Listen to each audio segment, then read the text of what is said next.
always, without fail, try to be the dumbest person in the room. Yeah, that's good. Those Just are powerful surround words. yourself by people that are better, stronger, smarter. Because I think that as a young person, we're trying to prove ourselves all the time. So we want to prove. Yeah. And I think just ask questions, and be humble.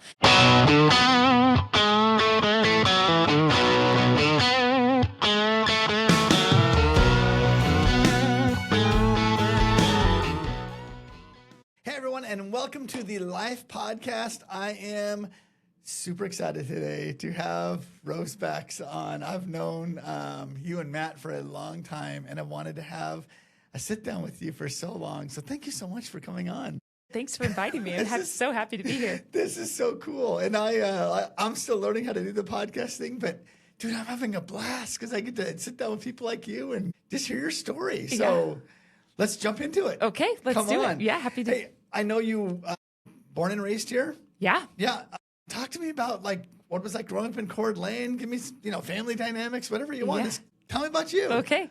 Well, yeah, I actually grew up in Athol. So I grew up on a pig farm with 5 brothers and sisters, and it was awesome. It's funny how as you grow, you appreciate so much more of your life, when you were a kid. And so when I was a kid in Athol on a dirt road, we had a pig farm and just had, a pretty large garden. My mom loved gardening, and so we had a large garden. And when I was a kid, I remember thinking I couldn't wait to get to town. Couldn't wait to move to the city of Coeur d'Alene. Come on, the big city. Big city, that's right. Where they had paved roads. I remember thinking how wonderful life would be with paved roads. So funny to think about it now, because there's this huge part of me that longs now to get back to that place. I just have this desire to be in big spaces with trees we could climb. And I remember that our property backed up to a property that was, I think it was power company property. So, it was like public land, but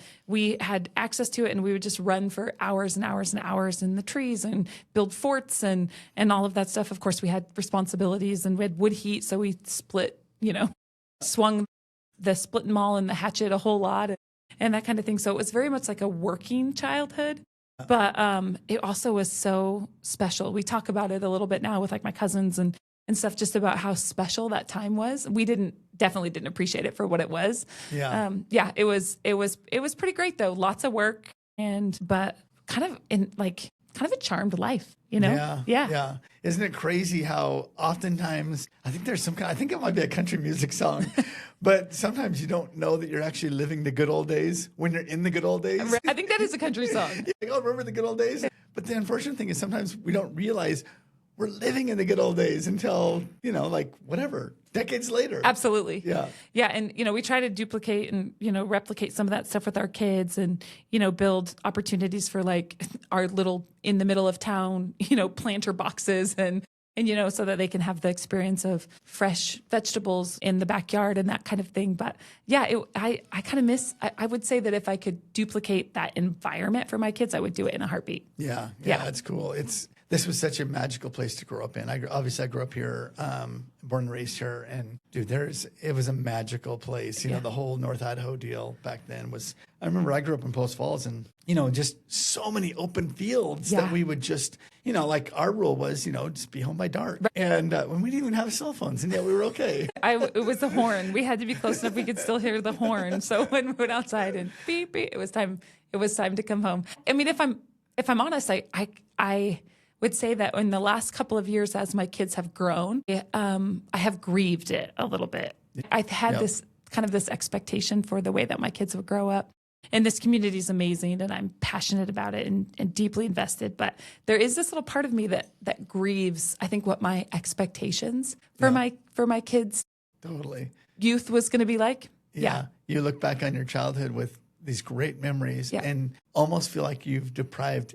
I feel like I've deprived my kids of some of the great memories that I had because I've tried to make their life better.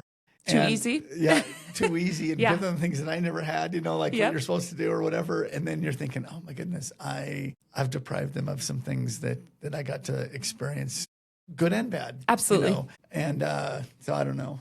It's a funny thing because as I think about, our childhood was, like I said, it was a working childhood. So my dad was a hunter, and this maybe is a little not what you're looking for in these questions. I remember when my dad would come home, my brothers and my dad would go hunting together, and they'd come home, and we all ran outside and hung the deer in the garage and cut the backstrap off. And it was always, we were so excited for that fresh meat the night of. And then we would gather around the kitchen table with our, knives, our butcher knives. And when my sisters and my brothers and I were small, we were, you were relegated. The meat cut that you got was indicative of your age and capability with a knife. That's always what I did when I grew up. Yeah. So you could cut steaks if you were, and you got to use this knife. But when we were kids, of course, we cut the stew meat because it was like the pieces that were left over that you just had to chunk and cut into bite-sized chunks. It's funny. I hadn't really thought about some of that stuff in a while. Oh, it's cool to think about. And I haven't thought about it either, but I remember you'd go to dinners or whatever, and this is obviously now probably very sexist, but usually the dads got, the first, the chicken, you get chicken or whatever. And so, it was like wings and legs. That's all that, the kids always got the thighs and the wings. Yep, absolutely. Thighs and wings. Yeah, that's correct. Funny. But it's just how times change or whatever. So you grew up in Athol. Yep. And then I know, just because I've known you for so long, you've been married to Matt for 28 years. Yeah, come on, crazy. Man, that's so cool. It's kind of funny. We were like 9 when we got married. Yeah. We actually met. I was still in high school. I was a 13-year K-12 Lakeland grad. Super proud to be go Hawks. Super proud to be a Lakeland kid and love Lakeland schools. And so Matt and I met.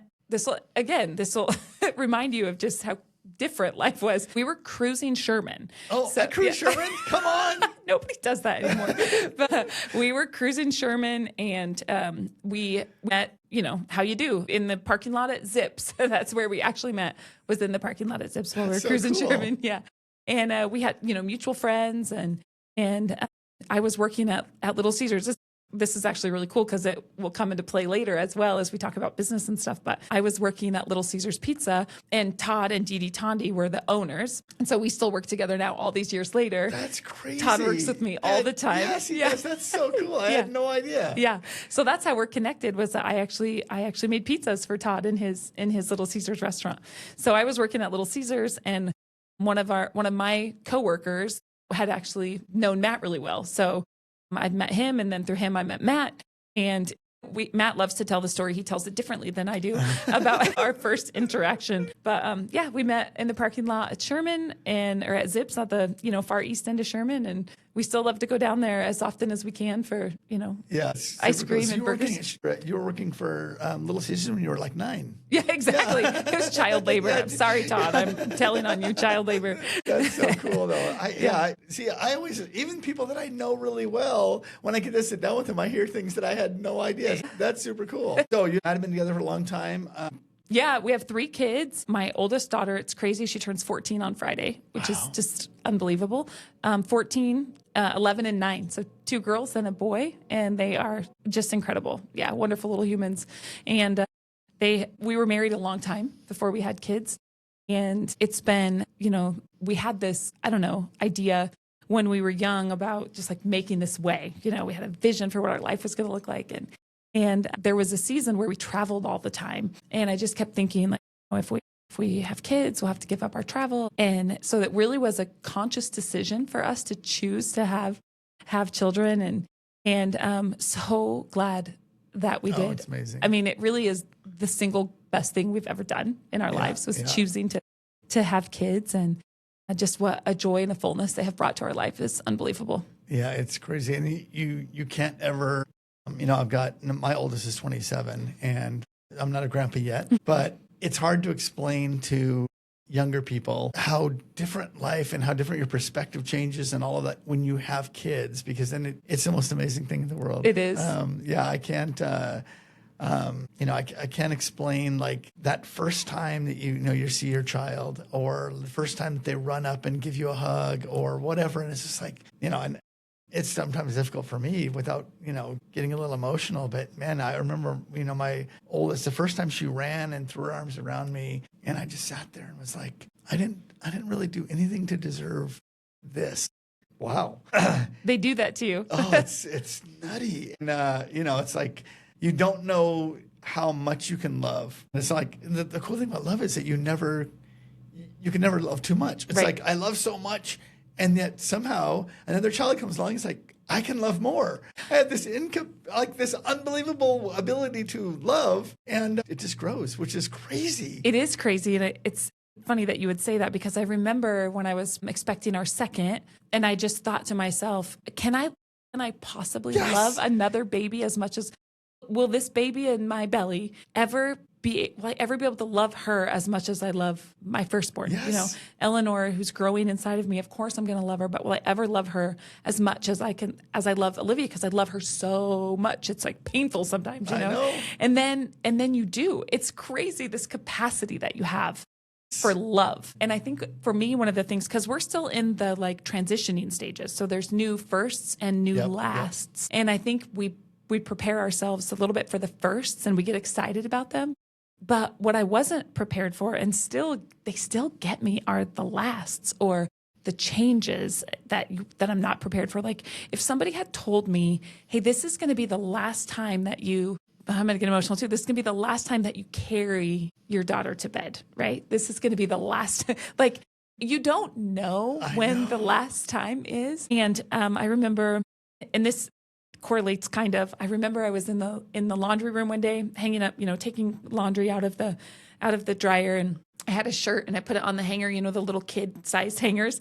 And I take the shirt and I put it on the hanger and it slips off. And I was like, oh, let me try that again. And I put it on and it slips off. And I was like, oh, that's really weird. And I put it on and it slips off. And I go, this shirt's too big for a baby hanger. And I'm standing with my laundry and I'm just weeping because her clothes are too big for the baby hangers. And I just lost it. I was so not prepared for the full size hangers. Yeah. I mean, it's crazy. And as my kids now are getting older, I've definitely experienced a lot of lasts, and, I've only got 2 left in school, and I can't help but, I always have to walk that line of not being weird. But when I see young parents with the baby, and I was looking at the baby, and I'm like, dude, I'm so sorry, but man, I didn't even just stare, but man, I've got 5 kids, and I just remember this, man, cherish it. Yes. You just want to tell these parents, time goes by so quickly, and that baby's going to be like,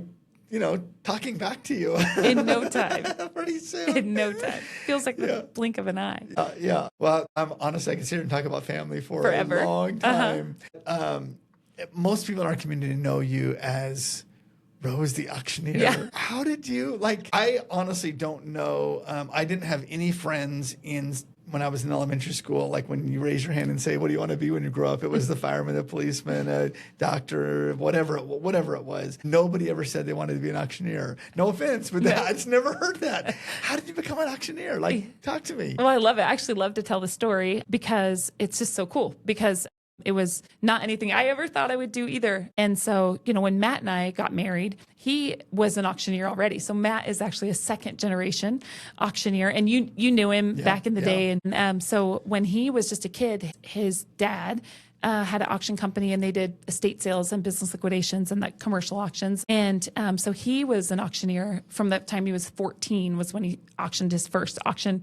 And then as soon as he got out of high school, he went immediately to auctioneer school. And so when he and I met, when I was still in high school, he was working with his family doing auctions. And so shortly after we got married, I joined them with, on the back end, I was doing check-in and check-out. It was clerking, helping with marketing and promotion and all of that kind of stuff, setup and those types of things. So I was working in the business, but I still had absolutely no desire to be an auctioneer. And in that time, there were really not any women auctioneers. So there wasn't really anybody encouraging me or prodding me into that role either. And then several years had gone by, and Matt and I actually were working with Randy and Annette Wells, and we were doing, our company was called Mr. Auction, MR Auction.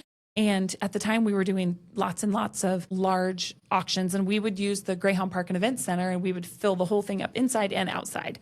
And so we were regularly having to, bring in auctioneers to help us. Matt was an auctioneer, Randy was an auctioneer. And if we had an auction that required a 3rd or 4th auction ring for the day, then we were hiring professional help. And so it became obvious that it was time. And so Randy actually was very active in the National Auctioneers Association. And so he actually had purchased auction school tuition to auction school, actually for his wife and his daughter, Annette and Jonna. And so Annette was like, I am not going. And so I actually ended up going to auctioneer school, I would say not really as an accident, but as a backup. And so I went to Reppert School of Auctioneering in Auburn, Indiana, and really out of necessity, just because we knew that we needed to have somebody that could give Matt and Randy, a 10 or 15 long enough for them to come off the auction podium long enough to eat a snack and take a break. Because we used to start the auctions at 9 or 10 o'clock in the morning, and we would sell hundreds and hundreds and hundreds of lots. And they might not get off the auction block till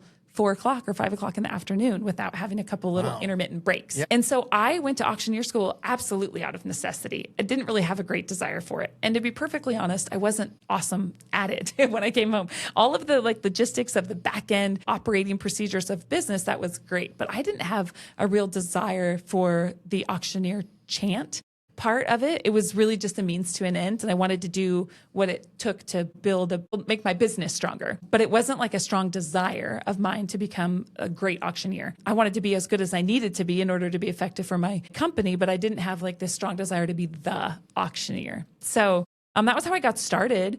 And then what happened in the midst of all of that was, it was pretty early on when we came back from auctioneer school. Randy was a huge advocate. And so his daughter, Jonna, who is a phenomenal auctioneer, and she's based out of the Portland area, and she's just killing it over there doing lots and lots of events. But when we first came back from auctioneer school, Randy really advocated for Jonna and I to be the auctioneers at the Post Falls Chamber auction.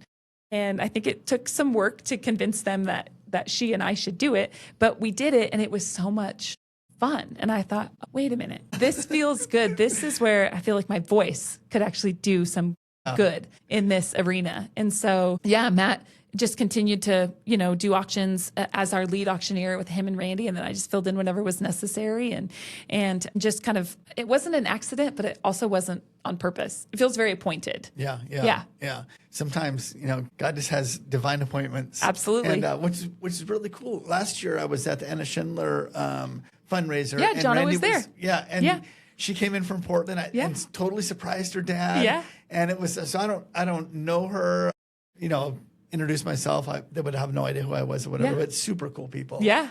I was incredibly awesome. There's sometimes you meet somebody and within literally, 30 seconds, you're like, dude, this is a cool person. Yeah. And that's how both of them were for me. It was like, these are really cool people. Yeah. So that's cool.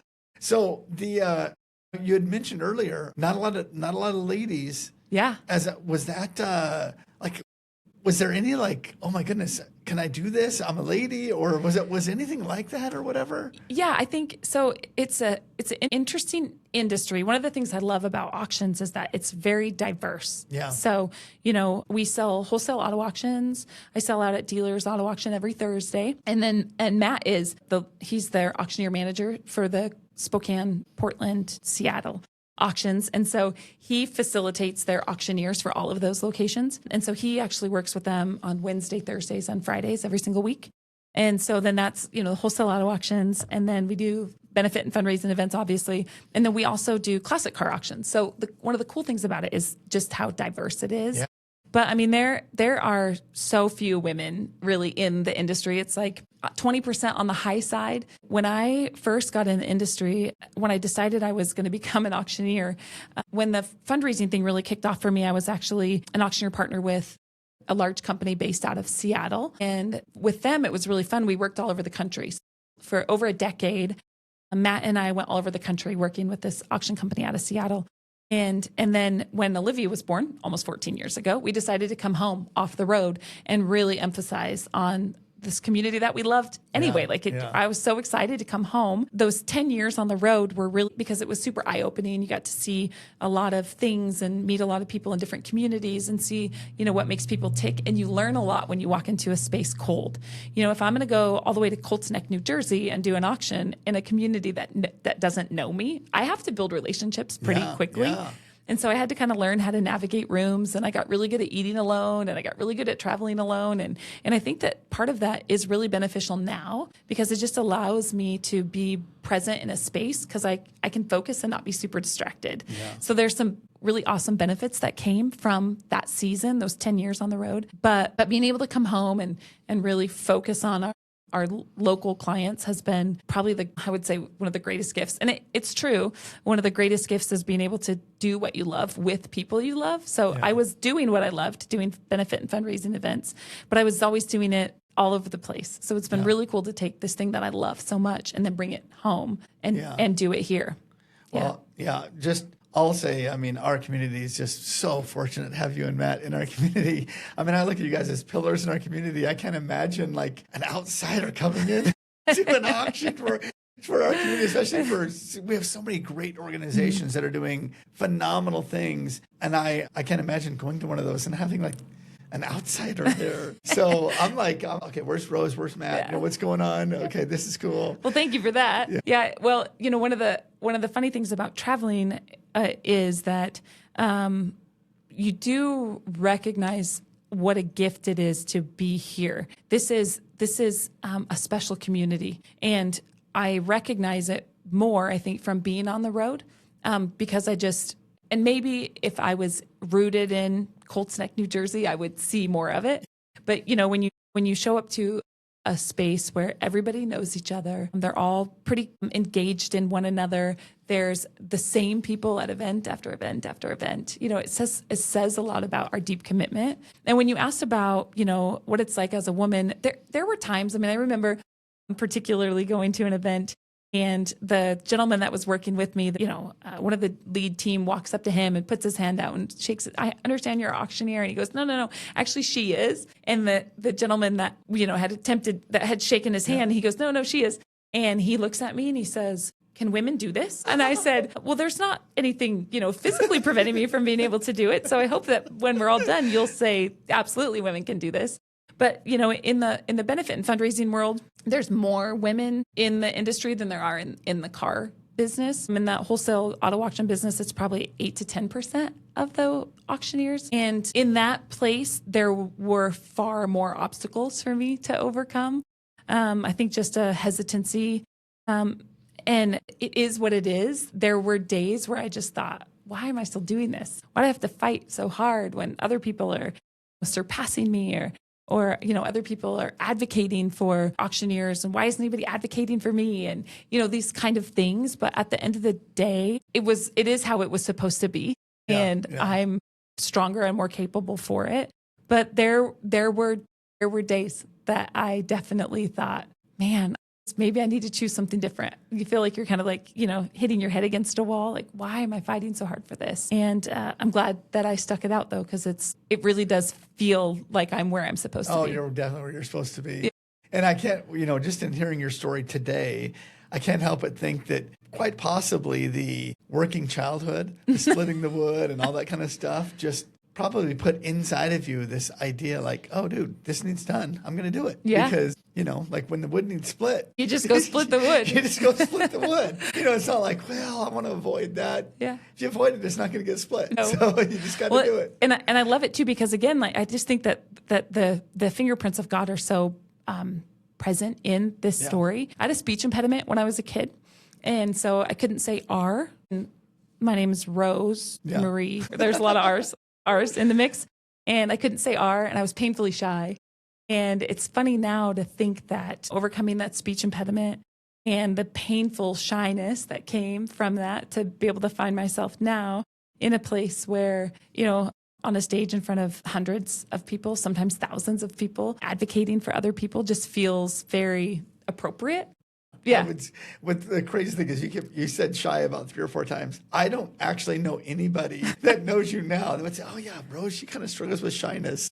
So I think you kicked that one's butt. Yeah, absolutely. So, you know, like I know since obviously you and Matt are both auctioneers, it's kind of the family thing. It is. Do your kids play a role in that? Or what are their thoughts on auctioneering or whatever? It's funny because as they have grown, they have their opinions and their commitment to it have changed over the years. But, you know, Matt people always ask, you have to practice a lot. And is it hard? And so I love that because Matt and I are both answers to that. He's so naturally gifted. He just has this like comfortable stage presence and this cadence that is it's just very comfortable, and it's very clean and crisp and clear. And he's just so smooth. And he has this and he can actually mimic anyone. He could sound like any other auctioneer. And I am just a spaz and I can only sound like me. And if I wanted to sound like someone else, I could never do it ever in a million years. And so, but he has this natural gift and I have to work really hard at it. And so it's cool because our kids are kind of in that same spot where they, when they were younger, they all had a desire to be an auctioneer, but I think because they just like being on stage. And as they've grown older, Olivia is still, and Ellie, they all are actually very, very comfortable on stage. But the only one that still seems to have a desire for auctioneering is Dalton, our 9-year-old. But I am optimistic and hopeful that their desire for the auctioneering piece will come back. But Olivia is a very talented MC. She actually has shared the stage with Matt and I on a few occasions. And she's the, introduces the live auction packages. She can, be the one that walks the room and closes the silent auction and promotes the raffles. She's very comfortable and she's very clear and she understands the point of what we're doing. She can create spaces where she, is funny, but like appropriate to the moment. And Eleanor is learning it and she's 11. And, she's right on the cusp of doing it too. And so that has been really cool. And with the collector car auctions, they all get involved in that. They help with the setup and then they are there the day of the auction and they help like spot bids and work the ring. And they help. Olivia has been our clerk multiple times, the one that's actually recording the winning bid prices and getting, signatures from the buyers.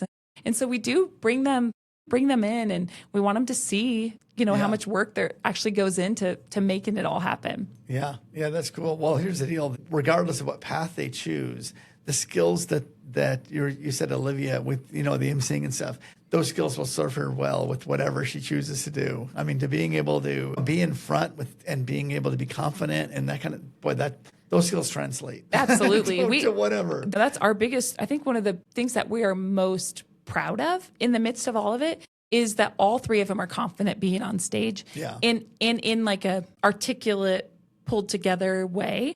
And I think like you do that even if she doesn't do anything that allows her to be on stage, she'll hopefully be more confident in meetings, whatever her future holds, all three of them, whatever their future holds, they'll be more confident in actually speaking up and using their voice because they know how to, and they're not as intimidated. So we hope that if nothing else, they'll just be more confident in who they are. Yeah. Like I said, that'll serve them well with whatever path that they choose. Yeah, absolutely. I know that, before we've had a lot of conversations everywhere outside of this. It's so cool that you are, that what you do gets to benefit so many of our, just people that are doing such incredible work in the community. But we've talked about, I think both of us, we love our community immensely. I think we both have a passion to bring people together, just in things that we've talked about. Tell me how that fits with, I know we've talked about it a lot of times, but I really wanted to hear your voice on this. How that plays a part in some of the events that you do. Well, I have the belief that nonprofits are going to save the world. And I say that because there is this really cool collaboration that happens that allows people to check their differences at the door. They're compelled for the greater good. And so, when I was a kid, I had 5 siblings and my dad worked and my mom, for a portion of our life was a stay-at-home mom. And I remember there were times in my life where we literally, I never want to disparage my family of origin in any way, but there were times when we really just didn't have everything that we needed. And so I remember this one time when I was on the bus. Some people have heard this story before. I've told this a time or two, but I rode the school bus. We all did, and we had a bus driver. Her name was Marge, and she was amazing. And we were the last stop on the bus. And she, pull this bag of clothes out, and she would hand us this bag of clothes, my sisters and I, and we would just be overjoyed. And we'd run home, and we'd go in my bedroom and slam the door and empty the bag out, and they were always so beautiful and so clean and so fresh. And, it meant the world to us.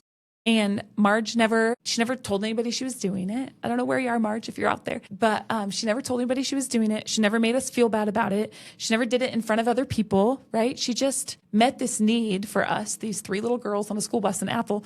And that meant something to me. So I just think that we can all be a Marge. There's, that was a very small thing that she did, but it meant the world to my sisters and I. And My family was the kind of family, I remember that when we grew up, like I said, we didn't have a lot of stuff, but we always had someone living in our house.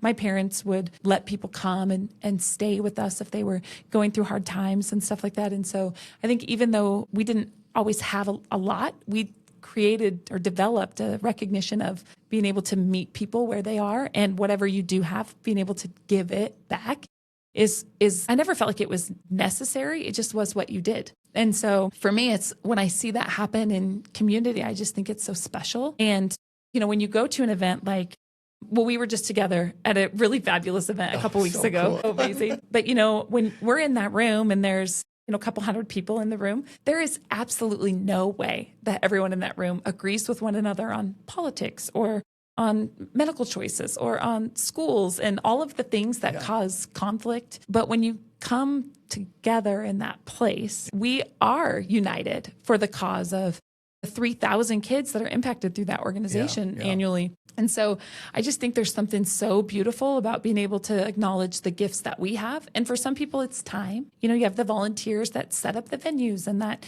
do all the work, go out and solicit all the donations. So thanks, procurement teams. You guys are amazing, and so that's how they give their time. And then you have people with treasure, the ones that, write checks, big ones and little ones. Every single dollar makes such a big difference.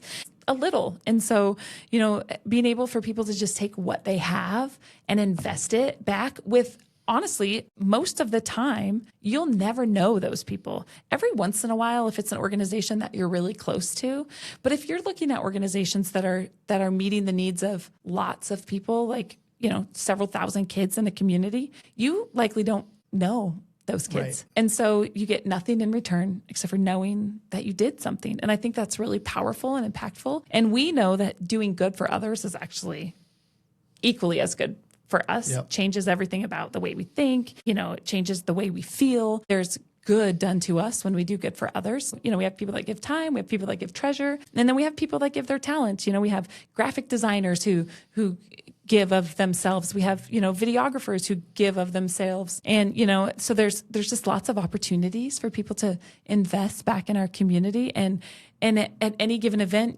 there's 30, 40, 50 people that are on the back end, and then hundreds more that come in through the front door. And I just think it's so impactful to see these people collaborating for something that's the greater good, and all that stuff that separates us. I think oftentimes these nonprofit organizations, these community gatherings, really are ways for us to bridge some of those differences. A lot of us are never going to see eye to eye, and that's okay. That's what makes life fun and interesting. Being able to just collaborate and recognize the good in others when sometimes it feels like we put a lot of focus on the bad. Yeah. Oh, totally agree. I'm not musical at all. I wish I were. That's part of why I love music, because you could have someone with a lot of economic, means, someone with little, someone that believes politically one way or the other way, religiously one way or the other way, whatever it is. But when you hear like a good saxophone player, it's just a good saxophone player. Right, 100%. It's like, oh yeah, that's sax, and you find yourself agreeing. And then it kind of seems like when you find common ground, when you find like an organization you want to support, you find something that you're both agreeing on, it kind of seems like the differences become smaller and smaller, because then you realize, wait a minute here, we probably agree on about 80% of everything. And it's that 20% that we end up getting so like bent out of shape over. Wait a minute here. Yeah. Why don't we focus on the 80? And so, I know we've talked about that, and that's just so cool. And that's kind of why I love going to these events that, that oftentimes you're speaking at, because I'm just like, look at around the room, and I'll see people that maybe I've even had a conversation with that was maybe we disagreed. But yet, like at the event where we're all singing and dancing at the same way. We're laughing, and their jokes are funny. But it's like, it is such a beautiful thing. It really is. Where people can say, let's leave our disagreements at the door for the next 2 hours. And let's just be here for whatever cause. Whatever this moment is. Yeah. So it is definitely so cool.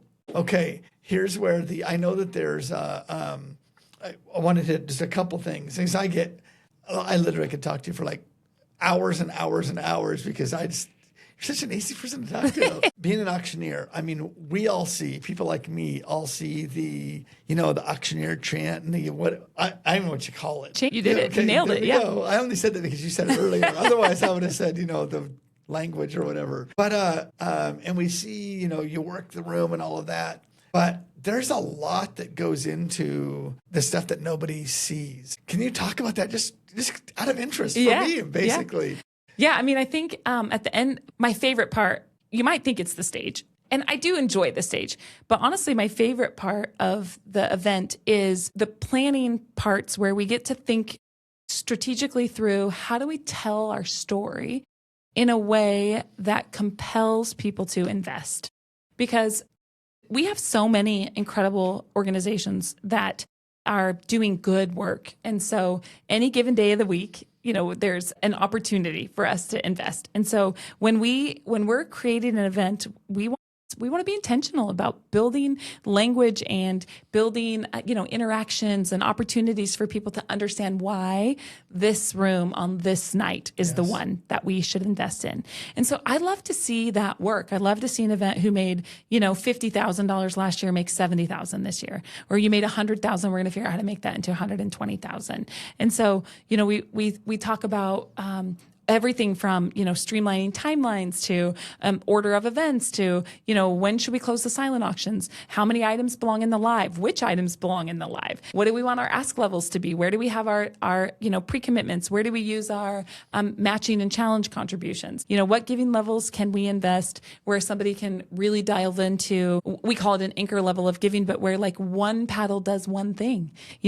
This, $400 or $500 sends one kid to camp, or $125 pays for one hotel room for a woman that's escaping domestic violence, or $150 fills one backpack for a kid who, doesn't have to spend the summer hungry now or the weekends hungry now, or whatever those situations look like. So I love being able to be strategic and figure out how do we tell these stories in a way that always reminds us that we're here for the people, because it's, and a lot of organizations, they really are running on shoestring budgets. It's, one or two paid staff and a whole bunch of volunteers, and they do so much with so little. That being able to be strategic about sculpting a night, preparing a night that, or a lunch or a breakfast or whatever it might look like, that we really are able to capitalize with the least amount of investment from them financially and time-wise, because your time is worth something. So, long gone are the days where we're doing 4 and 5 hour events.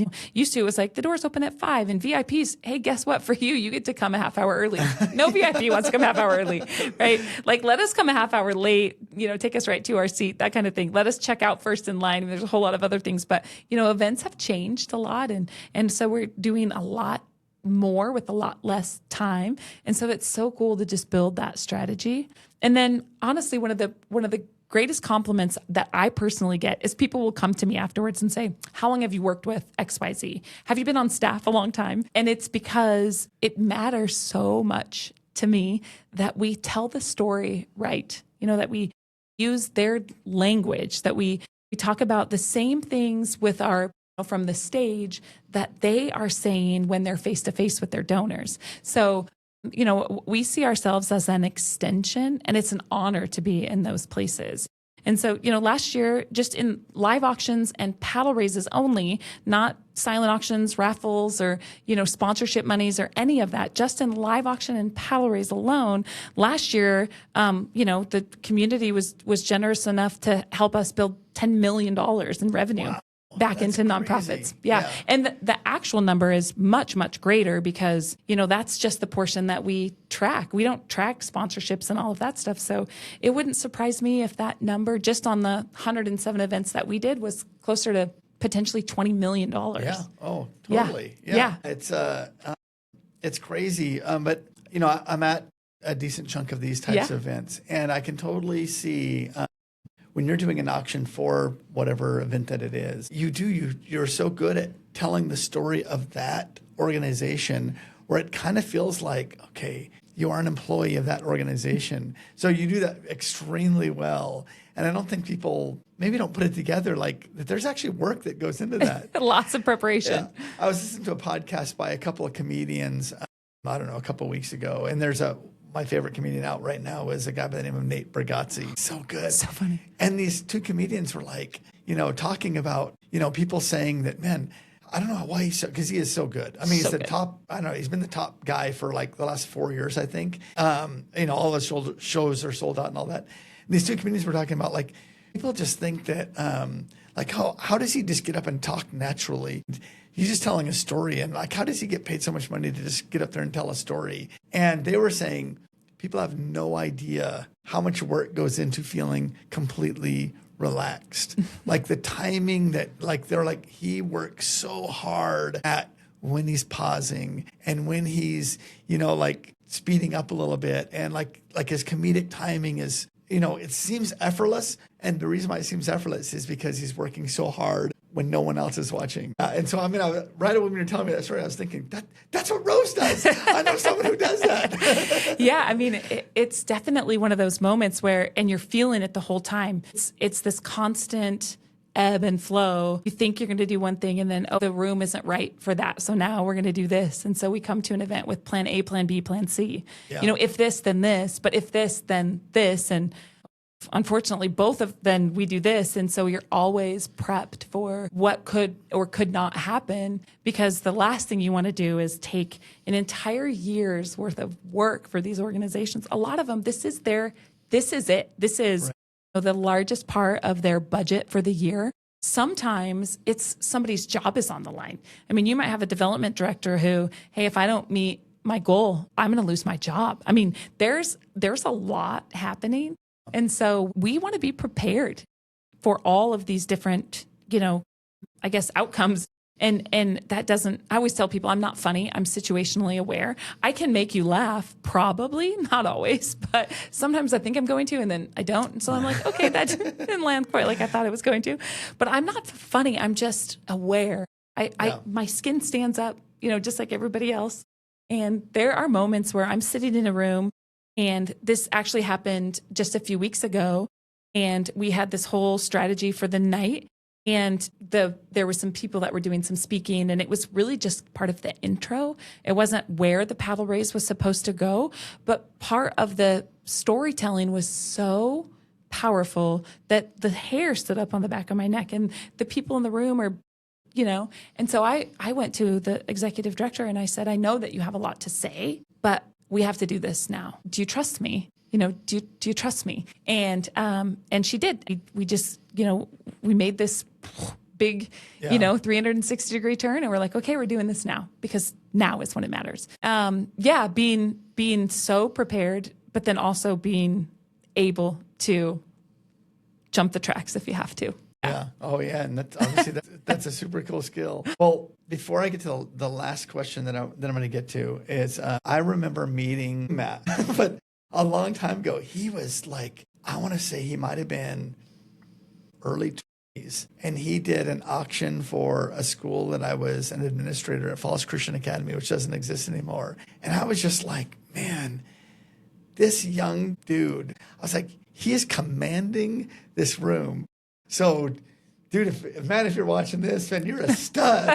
He is a stud, yes. And I have admired you and Matt for so long. You're just such great pillars of our community, and I just appreciate you. And I wanted to publicly say that because you both do so much for our community and give of yourselves above and beyond. You hired us as an auctioneer. It's very obvious that you both deeply care for our community, and you are both just such high quality people that you're the kind of people that I want my kids to see and my kids to know. So I just wanted to say, man, thank you so much for what you do for our community. Oh my gosh. Much higher praise than we deserve, but thank you. Not at all. Thank you so much. Not at all. Now for the last question. Okay. So I know you're not much older than 20. Okay. Since you got married at 9. Right. But if you were to go back, Rose today, and you were to sit down with Rose at 20 years old, and you were to say this great piece of advice, what would it be? It's such a great question. Rose at 20 was painfully shy. I know it's funny to say that, but painfully shy, and had no idea where the future would go. And I think she was optimistic and a hard worker. And so I think if I could sit down with myself at 20, I would say, and I think at 20 I knew this, but I didn't know it like I know it now. I would say relationships matter most of all things. Above and beyond every other thing you do, do what you say and say what you'll do. And don't ever vary from that. Don't ever, if you say you're going to do something, just do it. Even if it's awful, or even if you overpromised, or even if you are afraid of the commitment that you made now, just always, always, always do what you say you'll do. And be confident in the choices that you make. Because I think that we walk in a lot of hesitancy. And I think that doing something, and this is, I don't know that this would be wise, but I think that doing something, even if it's wrong, but it's forward progress, is better than sitting on your haunches. Because we tend to be so hesitant, waiting for the right time, waiting for the right opportunity, waiting for the right space. And I think that just forward motion is progress. And so, what is that thing about being in motion stays in motion? And so I think being in motion matters, and always, without fail, try to be the dumbest person in the room. Yeah, that's good. Those Just are powerful surround words. yourself by people that are better, stronger, smarter, because I think that as a young person, we're trying to prove ourselves all the time. So we want to prove. Yeah. And I think just ask questions, and be humble. And when someone comes at you, ask questions. Don't defend. Don't fight back. Ask questions. Why do you think that? How can I make that be better? Why did I make you feel that way? Why did I represent myself that way? Why? Always ask questions. And just, be the dumbest person in the room. Yeah. Yeah. Which, unfortunately for me, that sometimes isn't very hard to do. Sometimes I do that without trying. I'm in a room where everyone's smarter than me. Good deal. Well, man, I have so much enjoyed sitting down with you. Me too. Thanks for the invitation. Thank This you was so awesome. much. Yeah, this was so cool. So good. And I'm still learning how to do this. Like this, share this, send it to people that you want to send it to. And if you want to know, and people that don't know Rose, that just see her at the auctions, shoot this to them, because you're totally cool, man. Thanks. Totally fun to talk to. So are you. Wednesday morning, 9 o'clock. Tune in next time. We'll see you then. Bye-bye. Bye.